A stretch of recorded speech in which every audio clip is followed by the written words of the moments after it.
I've seen all the Nightmare movies, but I'm gonna say this now for all my Nightmare fans. I think this might be the scariest Robert Englund performance as Freddy Krueger. Besides Wes Craven's New Nightmare, out of all of them, they're always a little bit cheesy and fun, but this is a very dark Freddy Krueger that I remember.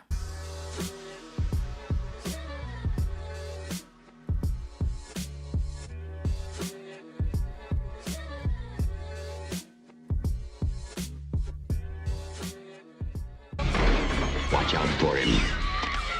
He'll be in your neighborhood soon. A Nightmare on Elm Street, Part 2. You are all my children now. Released in 1985, in the middle of 80s, Nightmare on Elm Street has officially taken over the horror genre in the 80s because we had a lot of Friday the 13th, but then the first Nightmare came out and it blew everyone away. Don't fall asleep. Robert Englund as Freddy Krueger is going to come and get you. And so last year I reviewed the first one, and so now I'm talking about part 2, which to a lot of people is known as the gayest horror movie ever made. And you know what? After watching tonight, I pretty much agree. This movie's very gay in the best way possible because we have a Scream Queen that is a male, and that is very different, and I respect the hell out of this movie doing that because I forgot about this movie. Seriously, I have not watched it in years, and I did watch this movie as a kid, and the one scene that I remember as a kid is, of course, the famous scene where Freddy Krueger comes out of this young teenage boy, literally rips through his skin, him screaming for his life, and him just exiting his body. Nightmares as a kid. Seriously, that scene alone made me scared of Freddy Krueger. And to this day, when I watch this scene, a little bit of a bump in my heart. Like, it's like, it's still there. Mark Patton as Jesse in this movie is awesome because think about this. This is the middle of the 80s. This is like horror slashers everywhere in movie theaters. 9 times out of 10, you're gonna have a female lead. There's gonna be a partner that has big boobs, has sex, does drugs. All these people in these horror movies do the same thing. This movie does it in a gay atmosphere, and it's not in your face kind of stuff, except for the gym teacher. Seriously, that guy is just, what is he doing at a gay club and then takes a student to a gym and makes him take a shower? That's a little frisky there. Hey, I'm just saying, if you're into that, cool.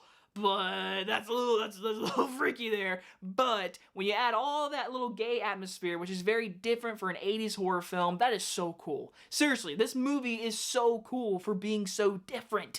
And it does have your basics. He's having dreams. Freddy's killing his friends, which he doesn't really kill a bunch of people in this movie. He kills the one dude he's friends with and the gym teacher, but he doesn't kill a lot of people. He's really just messing with Jesse this entire movie, you know, having nightmares, doing Freddy Krueger things, and like I said, he's very evil in this movie. Robert Englund is mean in this movie. He has very few quips. I can't even think of one. Maybe he like rips his brain off. That's the only thing I can think of, but he's very mean in this movie and very scary, especially in the pool scene, which threw me off a little bit. I forgot Freddy Krueger came in the real world and just started slaughtering people. It's really cool to see, but I was like, why do I not remember a lot from this movie? Overall, I had a blast watching this movie tonight. It has your spooky vibe nightmare scenes. It's not directed by Wes Craven, so I don't think it's nearly as good as the first one.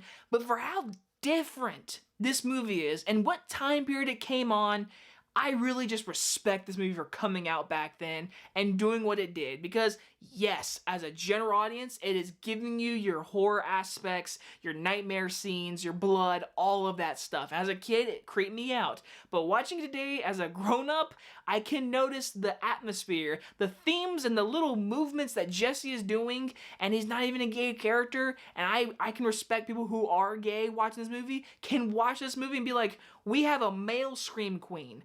That is awesome to say, and Nightmare did it in 1985, and I can't believe I never really thought about it till watching it today. So this movie gets a lot of bonus points for that. Besides all of that stuff, it's a fun movie. Seriously, it's got great effects, it's got great atmosphere, it's got your Nightmare stuff from all the franchise, and like I said, you have a very mean Robert Englund in this movie, so there's no quips or anything. Very scary Freddy, and you know what? I dug it. I'm going to give Nightmare on Elm Street Part 2 a B+.